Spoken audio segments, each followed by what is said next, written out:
Welcome back to our channel Needles and Threads. இன்னைக்கு வீடியோல நம்ம என்ன பார்க்க போறோம்னா hand embroideryல chain whipped stitch எப்படி போடுறதுன்னு தான் பார்க்க போறோம். So already chain stitch எப்படி போடணும்ன்ற detailed வீடியோ நம்ம சேனல்ல போஸ்ட் பண்ணிருக்கோம். So யாராவது பார்க்கல அப்படினா description boxல லிங்க் கொடுக்கிறேன், போய் செக் பண்ணி பார்த்துட்டு வந்துருங்க. chain stitchக்காக 3 strands தான் நான் thread வந்து யூஸ் பண்ணிருக்கேன். So நீங்களுமே பிகினர்ஸா இருக்கீங்க அப்படினா 3 strands யூஸ் பண்ணி ஆரம்பத்துல பிராக்டீஸ் பண்ணுங்க. அப்பதான் உங்களால ஸ்டிச்சஸ் வந்து ஈஸியா போட முடியும். chain stitch maximum உங்களால எந்த அளவுக்கு சின்னதா போட முடியுமோ அந்த அளவுக்கு சின்னதா போடுங்க. அப்பதான் நம்ம whipped stitchலாம் போடுறப்ப பார்க்கிறதுக்கு ரொம்பவே அழகாவும் ஃபினிஷிங் வந்து நல்லாவும் இருக்கும். chain stitch ஒரு லைன் போட்டு முடிச்சிட்டு அப்படியே வந்து நீடில கீழ் பக்கமா இறக்கி முடிச்சு போட்டு எடுத்துருங்க.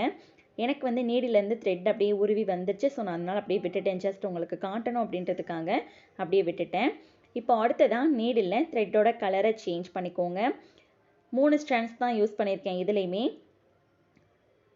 ஸோ இந்த த்ரெட்டை வச்சு நம்ம whipped stitch எப்படி போடுறதுன்னு பார்க்கலாம். ஸோ வீடியோவை நீங்கள் கவனமாக பார்த்தீங்கன்னாலே புரியும். chain stitch எங்கே ஸ்டார்ட் பண்ணுறீங்களோ அந்த இடத்துல இருந்து நீடில வெளியில் எடுக்கிறீங்க. வெளியில் எடுத்துட்டு ஒவ்வொரு chain stitchக்கும் இடையில இருக்கிற அந்த கேப் வழியாக நீங்கள் நீடில உள்ளே கொடுக்கணும். ஸோ எப்படின்றத வீடியோவை ஸ்கிப் பண்ணாமல் கவனமாக பார்த்தீங்கன்னா மட்டும்தான் உங்களுக்கு புரியும்.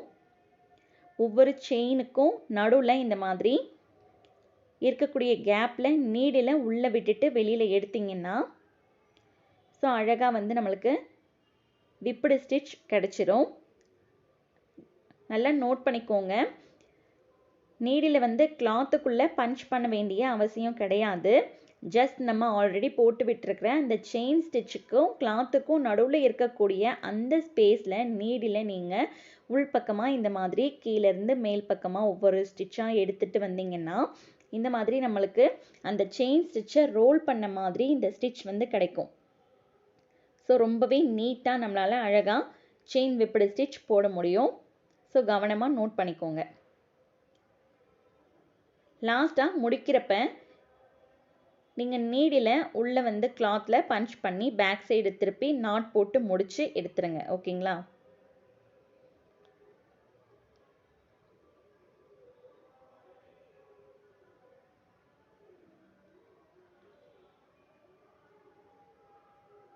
ஏதாவது ஒரு டிசைன் நீங்கள் இதுக்காக போடுறீங்க அப்படின்னா டிசைன்ஸில் வந்து எந்த மாதிரி whipped stitch திருப்பணும் அப்படின்றத வந்து நான் கிளியராக ஒரு வீடியோவில் சொல்லியிருக்கேன். சின்ன சின்ன மோட்டிவ்ஸ் போட்டு. ஸோ மோட்டிவ்ஸ் போடுறப்போ உங்களுக்கான டவுட்ஸ் என்ன வருதோ அதுக்கான கிளாரிஃபிகேஷன் வந்து வீடியோவில் கொடுத்துருக்கேன். அந்த வீடியோவோட லிங்க்கும் நான் கீழே டிஸ்கிரிப்ஷன் பாக்ஸில் கொடுக்குறேன். தேவைப்படுறவங்க செக் பண்ணி பார்த்துக்கோங்க. நீங்கள் செயின் whipped stitch ப்ராக்டிஸ் பண்ணும்போது 15 சென்டிமீட்டருக்கு 3 லைன்ஸ் போட்டு விட்டுக்கோங்க. அந்த 3 லைன்ஸ்லையுமே ஒரு லைன் வந்து பெரிய பெரிய டாட்டாக வச்சு பெரிய செயினாக போட்டு பெரிய whipped போட்டு நீங்கள் ப்ராக்டிஸ் பண்ணுங்கள். அண்ட் பேலன்ஸ் இருக்கிற 2 லைன்ஸ்லையுமே சின்ன சின்ன ஸ்டிச்சஸ் போட்டு ப்ராக்டிஸ் பண்ணி பாருங்கள். அதுக்கப்புறமா செயின் ஸ்டிச் whipped ப்ராக்டிஸ் பண்ணுறதுக்காக ஒரு டிசைன் செலக்ட் பண்ணிக்கோங்க. நீங்கள் செலக்ட் பண்ணுற டிசைன் வந்து கண்டிப்பாக 15 x 15 சென்டிமீட்டர் இருக்கிற மாதிரி பார்த்துக்கோங்க. ரொம்ப சின்னதாக இருக்க வேண்டாம். அப்போ தான் உங்களுக்கு ப்ராப்பரான ஒரு ப்ராக்டிஸ் இருக்கும்.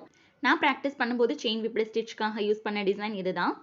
இந்த ஸ்டிச்சை எங்கெல்லாம் யூஸ் பண்ணலாம் அப்படின்னு பார்த்தீங்கன்னா ப்ளவுஸோட பேக் நெக்கில் பார்டராக யூஸ் பண்ணலாம். அதுக்கப்புறமா ஸ்லீவில் பார்டராக யூஸ் பண்ணலாம். ப்ளவுஸோட ஸ்லீவில் பார்டராக யூஸ் பண்ணலாம். இப்போது ஸ்லீவில் வந்து ஸ்ட்ரைப்டு பேட்டர்ன்ஸ் வந்து ரொம்பவே வந்து ட்ரெண்டியாக இருக்குது. ஸோ அந்த மாதிரி ஸ்ட்ரைப்டு பேட்டர்ன் போடும்போது வெறும் செயின் ஸ்டிச் மட்டும் போடாமல் இந்த மாதிரி whipped stitch யூஸ் பண்ணி போட்டிங்கன்னா பார்க்கறதுக்கு யூனிக்காகவும் ஃபினிஷிங் வந்து ரொம்பவே நீட்டாகவும் எலகண்ட்டாகவும் இருக்கும். ஸோ சிம்பிள் அண்ட் நீட்டாக உங்களால் ஒரு ப்ளவுஸோட ஸ்லீவ் வந்து ரொம்ப ஈஸியாக க்ரியேட் பண்ண முடியும். ஸோ உங்களோட க்ரியேட்டிவிட்டிக்கு ஏற்ற மாதிரி நீங்கள் நிறைய இடங்களில் இந்த ஸ்டிச்சஸை யூஸ் பண்ணிக்க முடியும். ஓகே, இந்த வீடியோ உங்கள் எல்லாருக்குமே புரிஞ்சிருக்குன்னு நினைக்கிறேன். வீடியோ பிடிச்சிருந்தா வீடியோவை லைக் பண்ணுங்கள். நீங்கள் கொடுக்குற ஒவ்வொரு லைக்கும் நெக்ஸ்ட் வீடியோஸ் வந்து எனக்கு அப்லோட் பண்ணுறதுக்கு ரொம்பவே மோட்டிவாக இருக்கும். ஸோ கண்டிப்பாக மறக்காமல் எல்லாருமே லைக் பண்ணிடுங்க.